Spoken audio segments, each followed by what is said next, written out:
I thought this would be the one, y'all. I really did. I was certain of it. And once again, they played in Selena's face. I'm tired of it. I'm over it. Hi, hello everyone. My name is Jer, and there's no way that a banana nut in that muffin. You just have to say that you're fine when you're not really fine.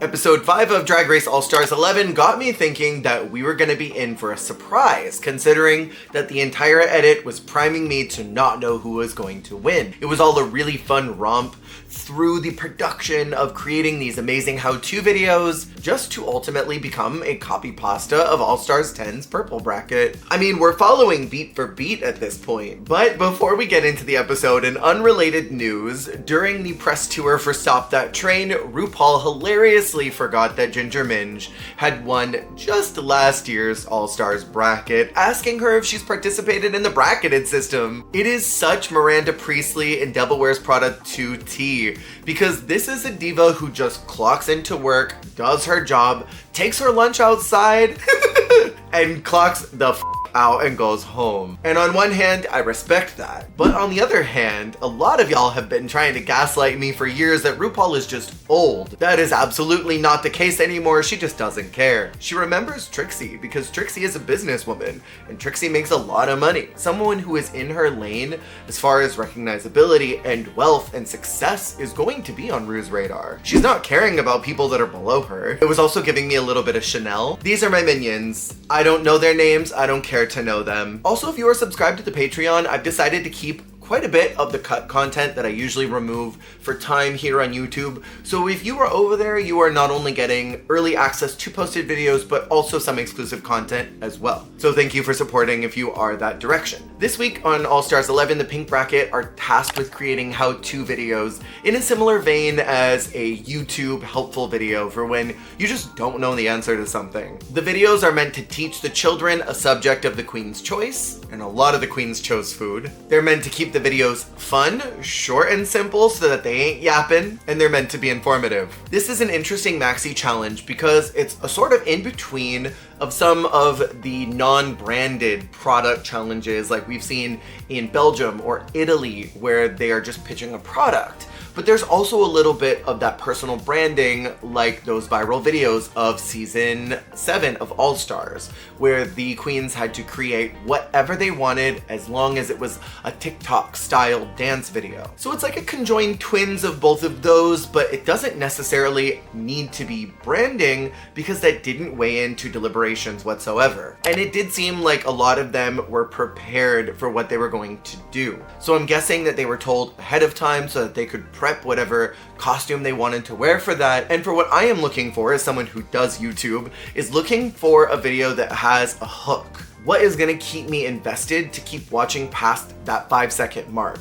Because you've got a cool like 10-15 seconds before someone is gonna scroll away and stop watching your video. The audience's time is very precious. There has to be a call to action. Subscribe, like, share the video, post on Instagram that you are going to follow this recipe and show me how you did it. And because it's a parody, I do want to laugh a little bit. I think a lot of them succeeded, and I had a really fun time with the episode until the very end where I suddenly felt myself getting extremely annoyed in the exact same way that I felt last year in the purple bracket with Ginger. At this point of all my years reviewing Drag Race, I have been on this show since season 7. I understand by now that in mainline, but especially All Stars, there's going to be a producer pick. There's gonna be a handful of candidates that they really like that they're gonna scoot to the end, hell or high water, whether that's constructing challenges around them, giving them bogus top placements, giving them bogus safe positions so that they dodge a bottom spot when they probably should go home, etc. And so I'm in a mental place now where I don't care if that happens. It's going to, and no amount of me kicking, screaming, and crying, it's unfair, is gonna fix it. What I do care about, however, is how obvious it is. And so for me, my thought is, have your golden egg Drag Race. Do it. Push your person to the end. We know that just about every single All-Stars has been constructed for one winner in mind. And so I just want to have a little surprise with who's going to win. Is that asking too much? The episode begins in a very expected way. The pairs exchange their MVQ points. And in no universe were pairs ever going to dissent and give their point to someone else. No one wants to be the asshole of the group and not give your point to your partner. Nobody wants to put a target on their back in week 1, even though you have only 3 opportunities to give away points. You gotta make your money moves early. And I think they learned this with Purple Bracket last year, that the pairs are going to assist each other even if there's that lingering thought that tells them to support another player in the game. We saw Acid have a second thought last year and wanted to give her point to another contestant, but changed her mind and assisted her partner. And I think they knew that if they did that again this year, they could boost their front runners, keep the points at a minimum because mathematically they're going to be more than half of the room under 2 points. And then that gives them a little more time to boost their front runners and buff them up with extra points so that there's absolutely no way that their scores can be touched by that last MBQ exchange. It's simple math and simple social dynamics. And anyone who's ever taken a single psychology class would know that this was always going to be the case. And this group is extremely self-conscious, it seems, about those social dynamics in the room and how they're going to navigate each one of their relationships. It's to a point where they all seem kind of stressed with who they're aligning themselves with. People like Aura are second guessing their choices on aligning with Selena and wondering if they should have picked somebody else. Vivacious is playing mind games with everyone because she knows that they're all stressed, and I think she knows she's not going to round 2. She's just there to have a key. She is the epitome of unbothered, and I am living. The Wash Your Chicken discourse has finally hit RuPaul's Drag Race. I thought it had swept every corner of the known media globe, but it had not touched this franchise yet. I am in the camp of wash your meats. Y'all do what you want to do. If you're worried about bacteria in your sink, I don't know, just wash your sink. Jesus Christ. The production portion of this episode was single-handedly the most entertaining that I've seen in years. They highlighted all the best parts of the queens, which I think this could always be the case in Drag Race. The only real exception here was them showing April's nails falling off, but I don't know if that was necessarily any malicious editing to make her look a little bit of the fool. I just don't think it supports our engagement with the show to see the queens struggling through the production portion. And I think that the "oh, I can't do this, oh, what am I gonna do" portion of every single Drag Race episode is a little tertiary and boring at this point. We've seen so many iterations of it. Just show us the queens having a good time and don't prime us on how we're meant to experience the final product. And all those juxtaposed shots of Selena saying chorizo while the other queens were running around doing their thing was so funny and got me giggling like a maniac. To me, it was very clear that someone in the editing booth preferred what Selena was doing, and I've talked about this before in other seasons where sometimes the boots on the ground production team is kind of at odds with the editors. They kind of show Silky being, dare I say, a little annoying, and so they're not really setting her up to be a likable character, but they're setting up Selena to be. I'm hoping that leads to her being the wildcard contestant, but I don't believe that Drag Race will do that. And the runway category this week is called Barn This Way. Girl, we had butter, we had barn. This runway category is interesting to me because we just saw a similar category on season 18, and there's not usually overlap of the US seasons this close to each other. Typically we'll see international seasons recycle concepts. Like we just reviewed Drag Race Philippines season 2 for my weekly podcast, and we're talking about Drag Race Germany. Both of them in their Snatch Game episodes, which probably aired around the same couple weeks, both had a food category as their runway. Drag Race Brazil season 1 and Germany both shared a glitter runway theme, and those aired around the same time, but we don't typically see the US seasons throw a runway category towards its all-stars. So I thought this was interesting. I'll be ranking everyone from my 6th to 1st position, and I will be including my entire scorecard for free on Patreon if you want to check that out. So starting out in my 6th position, maybe controversial, I put Silky Nutmeg Ganache. She is at the bottom rung, sadly. I was personally kind of baffled that Silky was top 2 because I found everything she did kind of uncomfortable to watch. During walkthroughs as well as the intro Rumail video, Silky was pointedly attacked that she is doing too much, she yaps too much, and she's gotta reel it in. And going along with my analogy that RuPaul is just a coworker who clocks in and out and doesn't care about anybody else in the room, anybody who's ever been a jaded, burnt out employee, you remember the ones who piss you off. and you will go out of your way to make sure that they do their job right so they can be the least disruptive to your day and workflow. And I think that's what happened here. Rue wants the least amount of psychic damage done to her at any given production day, so telling Silky, hey, reel it in because I do not want to go ugh when I'm watching your video. It totally makes sense to me. Silky in the cold open was going through it, talking about how this is her 4th time on the show. RuPaul not 3rd. And she's worried that she's going to be looked at differently than the others in the room considering she's had so many opportunities. But she feels like she's done the work in the same way that they all have. She was campaigning hard to get as many points as possible, but I don't think that her messaging left a lasting impression on anyone in the room. We'll start with Silky's runway, where she took barn inspiration from a cow. Mama, this is the absolute worst cow look I have ever seen on Drag Race, hands down. I thought Alexis Michelle in All Stars 8 was the worst cow that I was ever gonna have to perceive. Then this showed up. But you know what? Alexis Michelle made her cow a fister, so I don't know what's worse, fisting or squirt. That's not pay, that's squirt. Ew, yuck, why did I say that? This is very on brand for Silky because she's got the good milk or whatever. But mama, this milk is inspired. Sorry, I laughed. This is awful. And the upholstery fabric for the udders.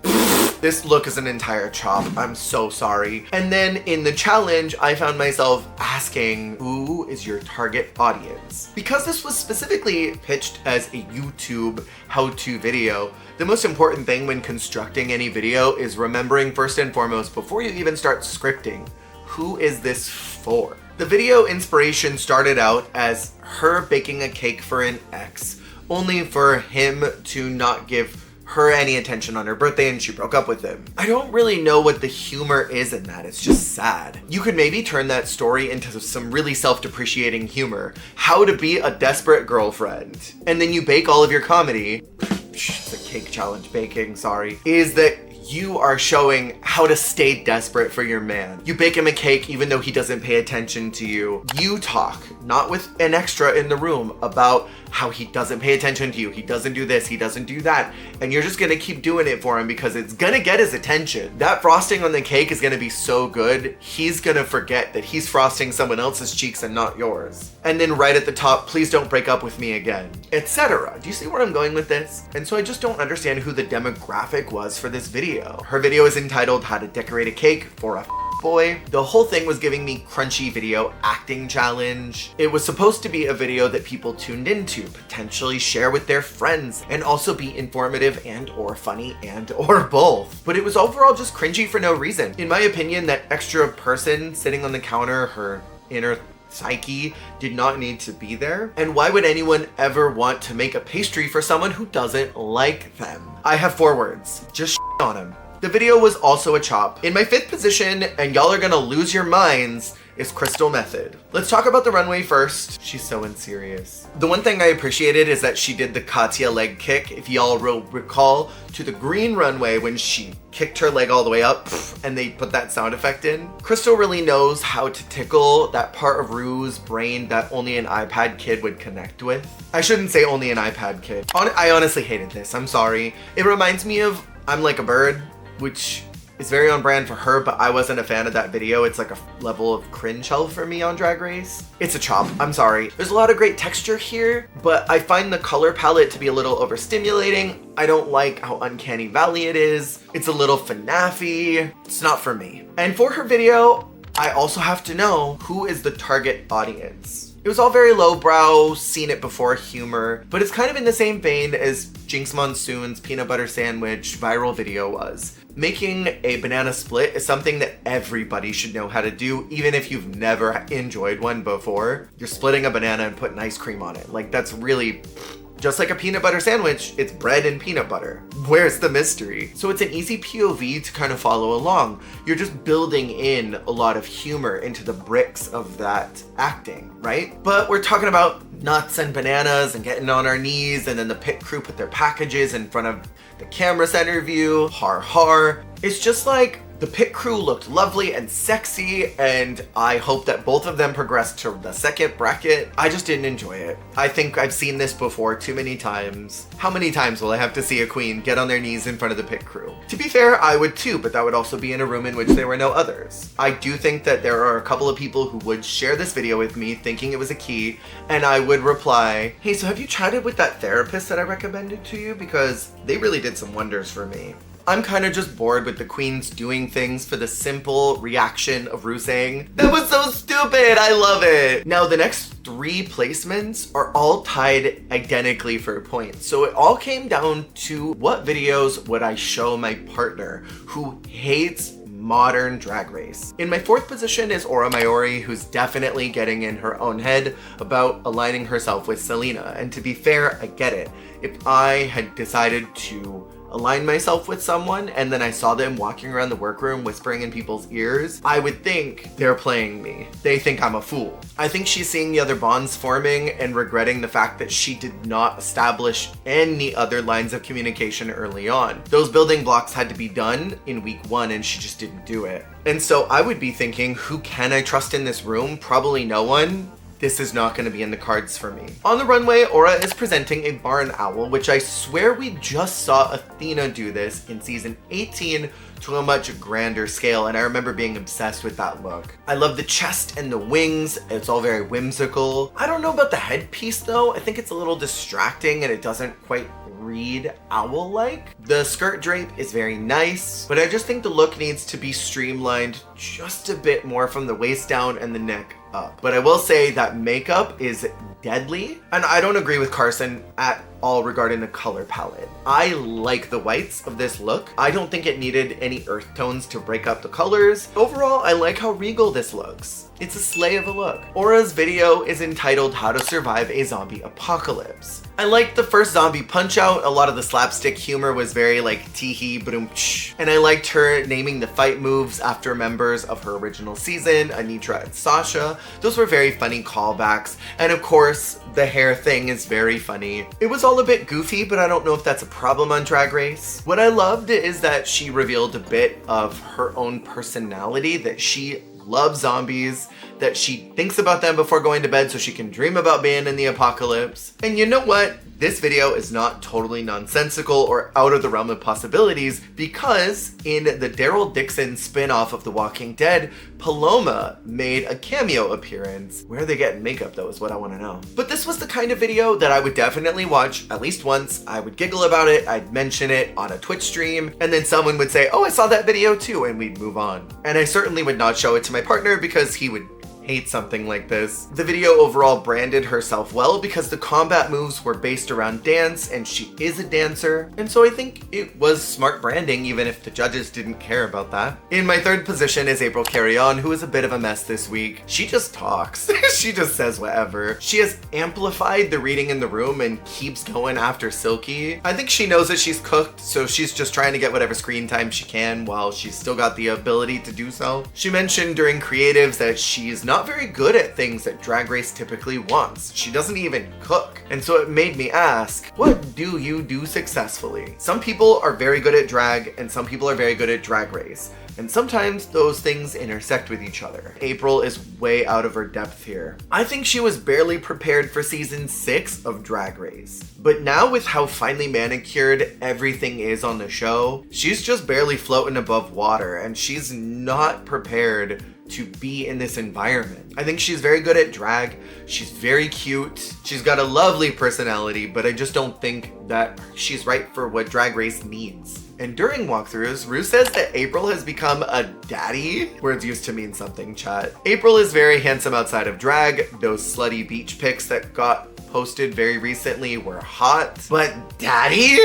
Beyonce? On the runway, I am obsessed with this Hey look. This is absolutely my favorite runway look of all of them. She stepped her cookies up, that's for sure. She was inspired by field workers of Puerto Rico, and every single detail from the earrings to the shoes had meaning and importance. And I think that's beautiful and that's special, and this is a great place to tell stories. It's a great place to share your culture, even if the panel doesn't always care about it. I was inspired by how much she loves Puerto Rico. I love the scale and artistry of the look. That hat is everything. The construction of that skirt reaching upwards in shape is beautiful. It's stunning. Max slay of a look. Top slay of my week. Her video is entitled How to Make Tostons. I have never tried this, nor have I ever even heard of it. So I would have loved a little bit of buzzwords in April's video. Is this savory? Is it sweet? Is it gonna make my mouth water more than those men on the apps at 2 a.m.? Again, I like that she's sharing her culture. I just don't know if she pushed it enough. There's gonna be a lot of people who have never heard of this. She's mixing plantains, which most people are gonna think of as a sweet banana, and then mixing garlic, mayo, and ketchup as a dipping sauce. So the flavor sounds like it's gonna be crazy in my mind. And so I would have loved a little more wordplay, a little more whimsy. Why is this going to taste good? Why should I make this? The ingredients are accessible, so there could have been a lot of opportunities to share why this is an easy recipe to cook, who this is appealing to, who the target demographic is. Instead, we got some lowbrow boob smashing on the counter, which is not food safe, by the way. Please do not smash your tits on the counter. But I will say those boobies looked amazing. Her and Sierra Mist went to the same school of unclockable tits. Her Nigella Lawson sex worker voice was giving me life. The moans during the squirting was very funny. I think those were successful jokes, but I wouldn't necessarily share this again. I would probably turn this whole video into a YouTube poop, and then I would share the YouTube poop version of it with someone. But I do think April had great energy, and that counts for something. In my second position is Vivacious. I found her extremely charming and likable this week, and she gave me my favorite soundbite of the recent US Drag Race seasons. In confessionals, Vivacious says she can't trust her good Judies.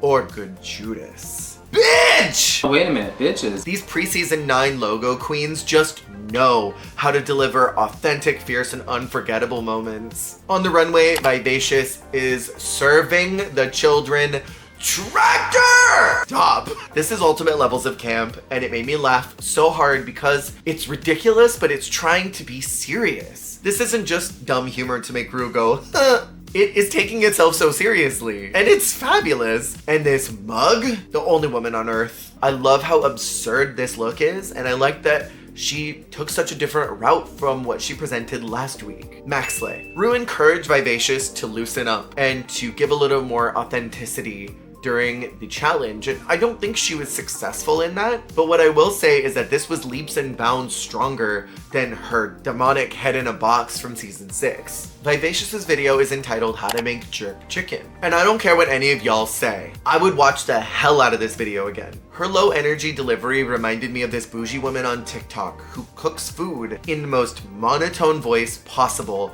but does throw in some elements of humor while she's cooking and talks about how bougie and fabulous and rich she is. So every time she shows up on my feed, I'm like, what is this woman way out of my tax bracket going to make today? Vivacious did some great things with her video. She started out with fabulous hook from the heart of Jamaica to the pulsating clubs of New York City. I was already locked in. I'm like, yes. And then she introduces herself with a line that she gave memes and Ornacia, so then we as the audience are clued into who she is and why we should pay attention to her. That's a great hook from a YouTube video perspective. You're thinking about how you're gonna get audiences to stay past that 10-15 second marker where they typically start to scroll away or get bored. You then are automatically reminded, oh, that's where I know her from. Let's watch and see what happens. It illuminates a question you're already asking. Who are you and why should I care? Providing numbered steps in her video is great for an algorithm because then it can auto chapter them and people can go back and reference points that maybe they forgot. I am obsessed with her line. Could have been a nugget.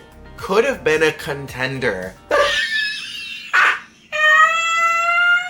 Girl, what? Contender for what? Taking the crown in case Coco Montrese can't fulfill her duties? Like, what?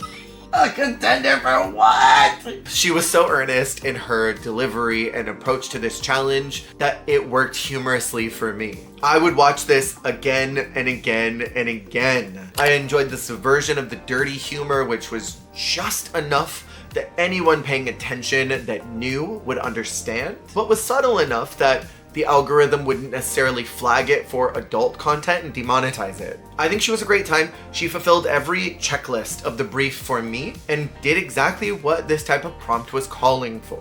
But as I've said before, and I'll say it again, Drag Race doesn't care if you are authentic and good at a challenge. They just want you to make Rue laugh, and Crystal did that. And in my number 1 spot goes to Selena Estitties, who was paid dust again. I knew they were gonna play in her face. And I think I even put that in my pre-season ranking of how I thought everyone would do. And you could tell that she was pissed at the end of the episode. And if I were her, I would have just walked out. I would have been like, very clearly, I'm not supposed to be here, so I'm gonna go. For Barn This Way, Selena is giving a very similar to what April gave, but a very different interpretation of Hey. It's all very pretty in its construction. The custom braiding is really nice. I don't know if I liked the floof part here going upwards, but I do like the prop inclusion of those golden eggs and the needle. It's all very pretty. It's all very cute. It's all very blown up from what I would have expected from Selena, who had such a shoddy run on the runways in her original season. The needle in a haystack is actually such a clever, deep reference to her trying to find a win among this rancid, biased judging panel. And I thought in the challenge she was brilliant. And she got some of the best responses from RuPaul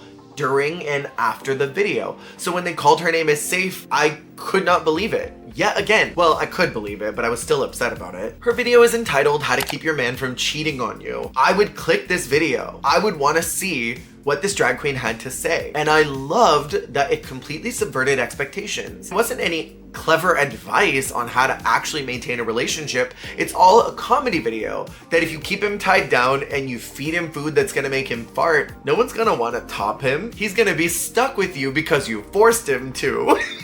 And I loved the humor of that. I screamed immediately at her coming out looking like Met Gala Dora the Explorer. And then her line, "Little Latin doll in drag, why are you crying?" is such a brilliant callback to season 15, where she did a Chi-Chi cosplay for the reunion. And if you haven't seen Tu Wong Fu, Thanks for Everything, Julie Newmar, you guys need to go study up on your queer history and go watch that movie because it's great. I was laughing at every piece of the content, and ending with the line, "You can't cheat the doll," is another great callback for those of us who have Drag Race brain rot. High-key Root doesn't know what that means. I loved Selena's commitment to being twisted and extra while not going overboard in the way that I think Silky did. Silky was told, reel it in, and she said, "I got you, fam. I'm gonna put in myself and a mini-me so that I can get double the talking conversation, completely ignore what you asked me to do, and I'm just gonna go ahead and keep yapping the whole time." Selena played with every color in the crayon box this week, and it bummed me out to realize that her run is exactly what I predicted it to be. A full disrespect towards her craft and towards her glow up. Queens go on their original season of Drag Race, and the chips fall wherever they do. They get muscled into coming back for All Stars, thinking that it's gonna be different, thinking that it'll be their time, and it's not. It's just the same stunts and tricks and shenanigans, and I think every queen goes back to All Stars thinking, I'm gonna be the one that RuPaul likes this year. She's going to have missed me. But much like Miranda Priestley in Devil Wears Prada 2, she didn't even know who Andy was and why she made an impact the first time. It came back to her eventually after working with her for some time, but she didn't know about her. She didn't care. Everyone is hoping that a Nigel in production is going to live for them and want to give them the crown. But as I've said before, being snubbed from a win and being perceived as someone who should have won something and didn't is oftentimes better for your long-term career than if you're pushed to the front and given a bunch of wins and eventually get the crown. And I'm glad that a lot of fans are rallying behind Selena since she's getting boned so badly on the show. In my opinion, she's the top dog of this group. She's had the biggest glow up and transformation from her original run, and I wish that she was getting rewarded for that, but she's not. Rue calls Crystal and Silky as the top two, and they have to lip sync to a song called Hazy Shade of Winter. Silky was doing a bit too much for me, but at the same time, I don't understand why Crystal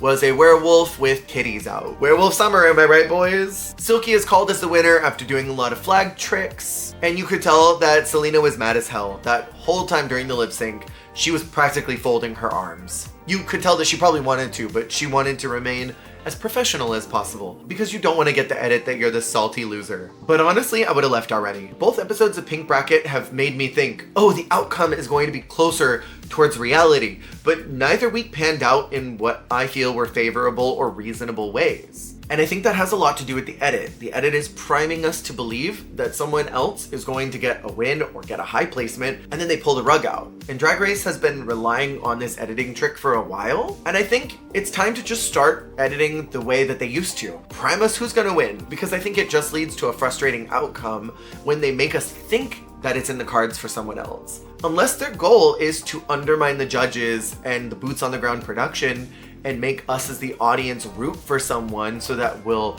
want to see them succeed off the show. If that's the goal, then they're accomplishing it. But if that's not the goal, I don't know why they're doing this. Next up, for the final challenge of Pink Bracket, they will be doing a makeover challenge, which I'm sure that Crystal will win because they wanted to give her a win for her Bert and Ernie, but I think that it was just a little too close to copyright infringement, and I don't think they wanted to deal with that. And on top of it, Jada was the motherfucking tea. What y'all think about the episode this week? Let me know in the comments below. Make sure to subscribe, and if you want to check out that Patreon, the links are below. Thank you for watching. I'll see y'all on the flip.